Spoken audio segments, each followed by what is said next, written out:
Alright. On the good side naman, ito guys, mga blessings ito guys. So, kung makikita nyo talagang binubuhos ni universe yung mga blessings sa inyo. The universe is pouring its blessings to you. Ito yung mga energy ng blessings. Ito yung mga dasal guys, no? Wishes coming through. Mga answered prayers nyo, mga kapiksi. So, kailangan maging handa ka sa pagtanggap nitong mga blessings na to guys. Always be receptive para malagay kayo sa receptive state guys. Palagi kayo maging grateful, no? Palagi nyong i-appreciate yung mga blessings na natatamasa nyo no matter how.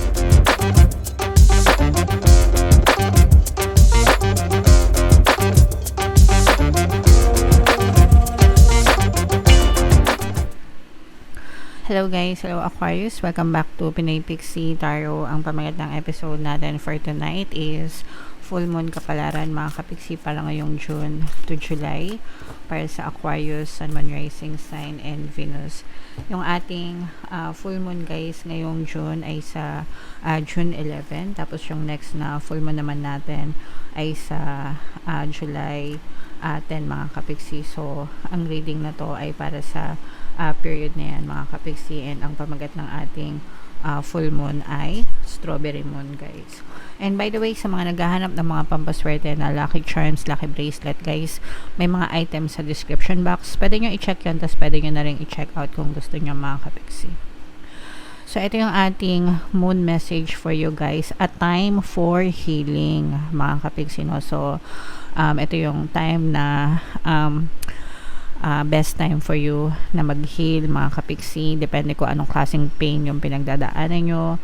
Emotional pain, mental pain, physical, diba? Sometimes lahat yan magkakarugtong mga kapiksi, no? And even spiritual pain mga kapiksi. So you have to focus on your healing guys. Focus on your recovery. Dito sa ating channel meron tayong ano guys, Ho'oponopono na subliminal at saka self-love na subliminal mga kapiksi. Pwede nyong pakinggan yon. Ginawa ko yun talaga guys para makatulong sa inyong emotional healing, especially guys yung Ho'oponopono subliminal. So marami na tayong natulungan doon guys. Kapag pinakinggan nyo yun, promise as in gagaan yung pakiramdam nyo mga kapiksi, okay? So pakinggan nyo yun guys. Attune to the moon guys. When one is healed, all are healed. Okay? So kapag yung isang aspeto ng buhay mo talagang pinagtutuunan mo ng pansin, yung healing mo, lahat yan damay-damay. Parang healthy body, healthy mind, healthy body mga kapiksi mo. So again, sabi ko nga, yung physical, yung emotional, yung mental, magkakadugtong yan mga kapiksi, and sometimes even yung spiritual health karugtong din guys. Kaya lahat yan dapat pinagtutuunan natin ng pansin, okay? Additional meanings for this card guys. It's time to let go of the past. Yung past mga kapiksi, bahagi yan ng healing mga kapiksi. Kung gusto nyo talagang mag-heal kayo completely, kailangan yung past i-let go nyo, patawarin nyo yung mga tao, bagay, sitwasyon na nagdulot ng sama ng loob sa inyo mga kapiksi. Kailangan talaga dyan ng forgiveness and acceptance. Kapag hindi nyo yan ginawa, hindi talaga kayo maka-move on and hindi kayo completely na mag-heal mga kapiksi. Yung galit nakatago lang, akala nyo lang nawala, no? Pero hanggang hindi kayo nagpapatawad at hanggang hindi kayo nakakalimot, hindi kayo tuluyang naghihilo mga kapiksi. So very important talaga yung acceptance and forgiveness guys, okay? You are about to turn the corner mga kapiksi. Syempre kayo lang yung makapag-decide dyan guys, no? Sa buhay nyo.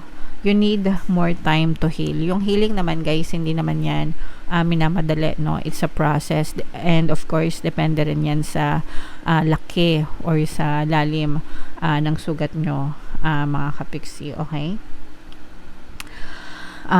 Kapag mas malalim yung sugat, syempre mas matagal mag-heal.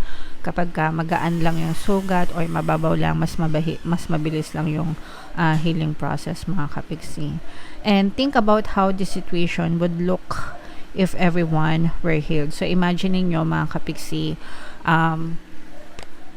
kumbaga yung POV nyo, mga kapiksi. What if lahat healed? What if nag-forgive kayo? What if wala nang pain, wala nang galit, 'di ba? Ano yung makikita nyo, ano yung mararamdaman nyo. So imagine niyo yung sitwasyon na yan na masaya, 'di ba? Para maging ma-okay kayo, mga kapiksi. Okay? Alright, so mag-heal guys and mag-move on. Yan yung message para sa inyo, mga kapiksi. So comment down below, ayusin ko lang. Bumababa eh. So comment down below guys if naka-resonate kayo dyan sa message na yan.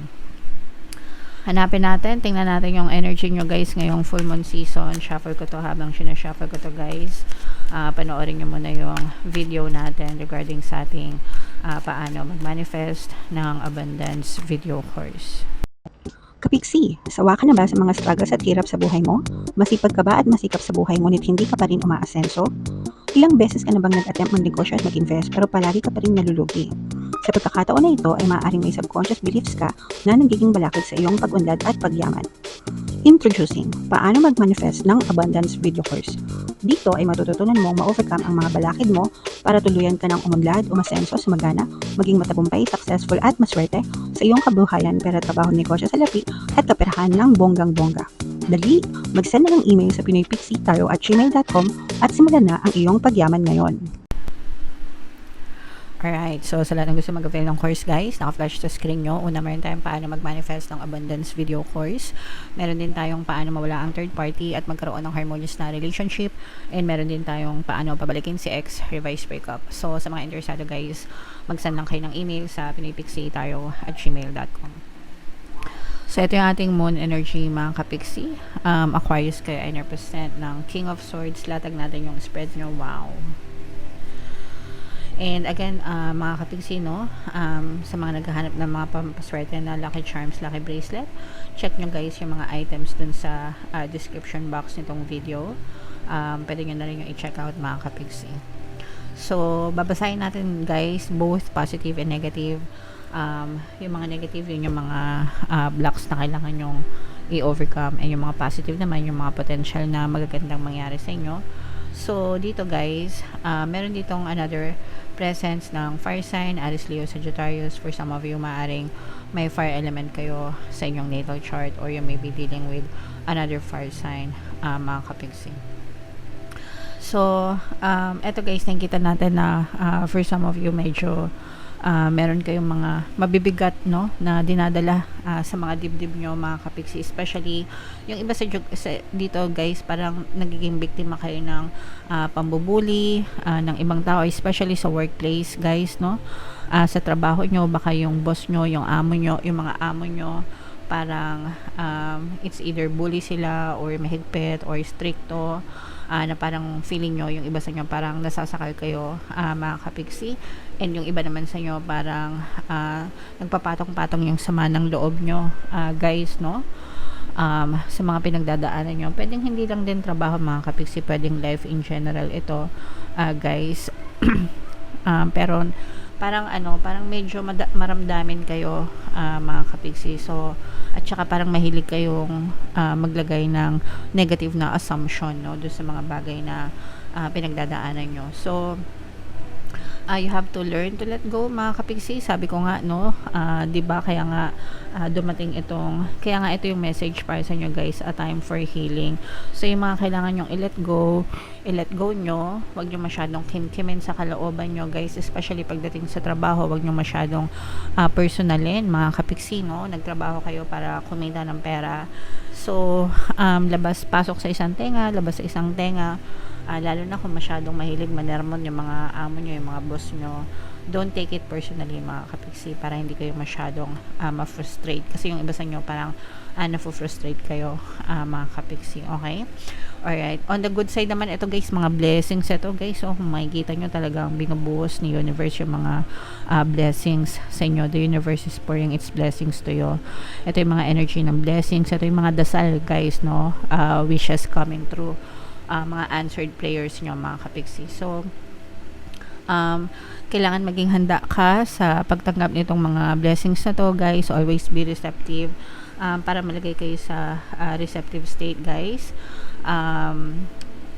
palagi kayo maging grateful, no? Palagi nyong i-appreciate yung mga blessings na natatamasa nyo, no matter how big, no matter how small, mga kapigsi.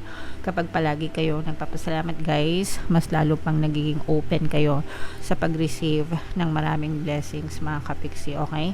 So, i-mind nyo na itong mga blessings, biyaya, pagpapala, kasaganaan, itong mga answered prayers, saluhin nyo yung mga sagot sa inyo ni universe, mga kapigsi. For some of you guys, medyo chill lang kayo. This is the energy of self-love, mga kapigsi. Yung iba sa inyo guys, parang meron kayong inaantay. You are patiently waiting for something, mga kapigsi. So, antayin nyo lang. Kumbaga parang mag-recharge na kayo ng energy nyo, mga kapigsi, no? Kasi by the time na dumating itong good news na to, guys, parang feeling ko masyado kayo magiging busy or abala, lalo na sa inyong pagkakakitaan. Pwede kasing meron kayong inaantay na bagong pagkakakitaan, mga kapigsi, and kapag dumating yan sa inyo, parang feeling ko masyado kayo magiging busy or abala na baka mawalan na kayo ng time sa sarili nyo. So, habang may time pa kayo, guys, enjoy nyo na yung sarili nyo, mga kapigsi, okay? So, what else, guys? Tingnan pa natin. For some of you guys, nagkakaroon kayo ng mga bagong ideas, no, pagdating sa kaperahan, kung paano nyo pa mapapalago or kung paano nyo pa mapapaandar, mapapaikot, no, yung inyong kaperahan, yung inyong kabuhayan. So, nagkakaroon kayo ng mga ideas, mga kapigsi. Yung mga ideas na yun, guys, galing din yun kay universe, mga kapigsi. So, i-explore nyo yung mga ideas na yun, pag-aralan nyo, and kung komportable kayo, mga kapigsi, i-go nyo lang, guys. So, these are new beginnings, new ideas na pwede nyong i-explore, mga kapigsi. Kung kayo ay nagdadanas ng mga problema, kasi for some of you guys, maaari din kayo makaranas ng problema or challenges, may mga tutulong sa inyo, mga kapigsi. So, hindi kayo nag-iisa sa mga pagdadala nitong problema na to. Magiging magaan lang ito sa inyo, guys. Parang dadaan lang ito kasi tulong-tulong kayo ng mga tao sa paligid mo, mga pamilya mo, mga mahal mo sa buhay, even your friends, guys. Tutulungan nila kayo para malampasan nyo yung mga problema na yan. For some of you guys, kung nagkakaroon kayo, kasi yung iba sa inyo, parang feeling ko nagkakaroon kayo ng problema sa social media, mga kapigsi. So, if ang inyong source of income, let's say for example, social media influencer ka, vlogger ka, or whatever, mga kapigsi, parang yung mga subscribers mo or yung mga followers mo, sila din yung makakatulong sa inyo, guys. So, you should treat your followers well, mga kapigsi, and make sure na naglalagay kayo ng mga content na talagang nakakatulong sa kanila para yung tulong bumalik din sa inyo ng maluwag, mga kapigsi. Okay?